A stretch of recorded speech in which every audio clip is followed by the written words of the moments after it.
China easing on COVID policy and outlook. What's your take? Yeah. So yeah, we started out having this chat casually around our social circle back in August. One of Alex's friends from Beijing told us that the COVID policy would be relaxed by December this year. And back in August, when China was still very strict in zero COVID policy, which means that they cannot allow any single case of COVID existing in the local community. So meaning there's a lot of like intensive quarantine, a lot of intensive like testing with the general public. It was really hard to imagine in December China will open up, but more and more it looks like this guy is right.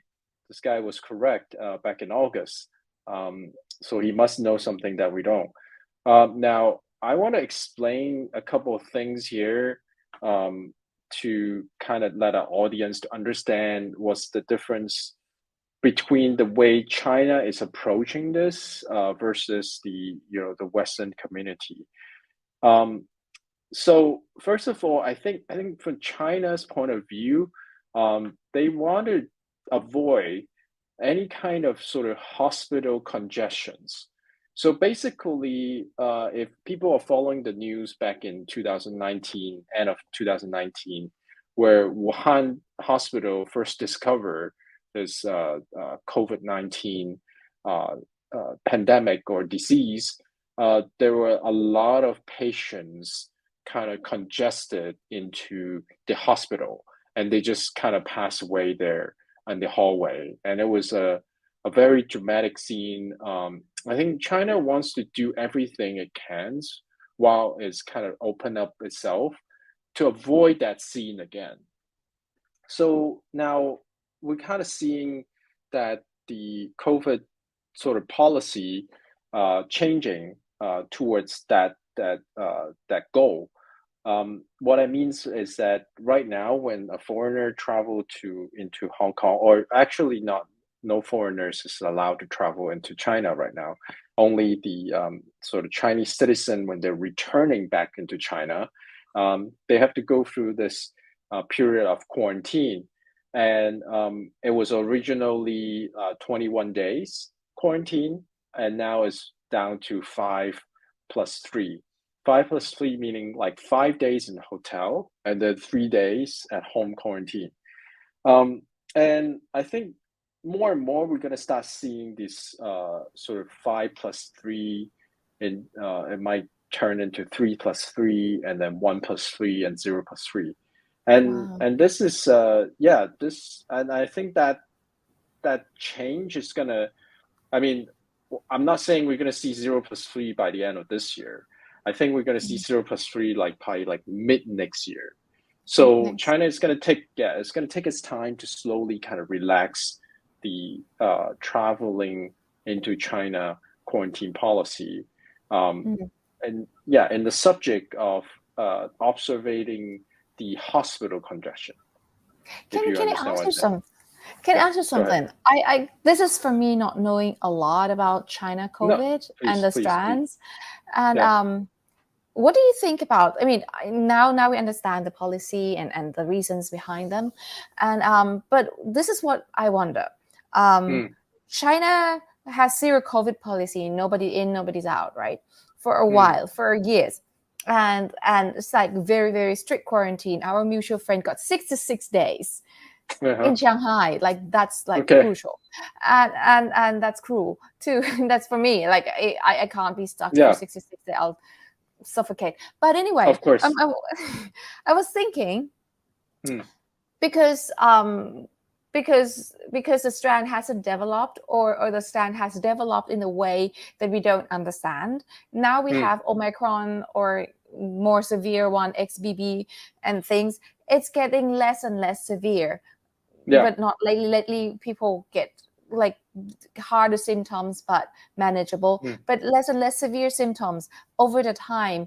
And I know that in the global point of view, in the macroeconomics point of view, when the COVID hit, I think people just overreacting, Fed overreacting, all the governments overreacting because people died, and they think it's going to take years, but then later it doesn't.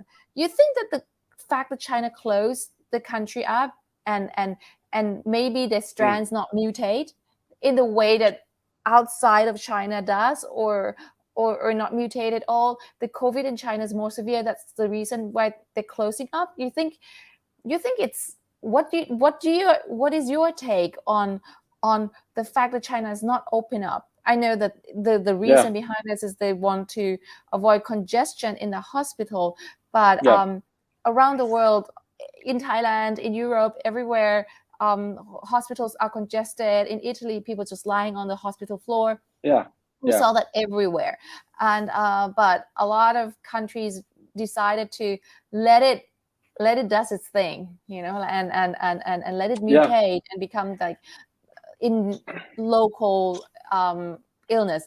What do you think China did? China policies, do you think they did it right? This is like a provocative, daring question. Do you think they did it right? Or if you were to make a policy, will you have a different angles or attitude towards this? Yeah, so I'm going to say something that probably a lot of people will not agree with me on, but I truly believe in that. I think that the Communist China Party, the ruling party of China, back in 2019, saw what happened in Wuhan, right?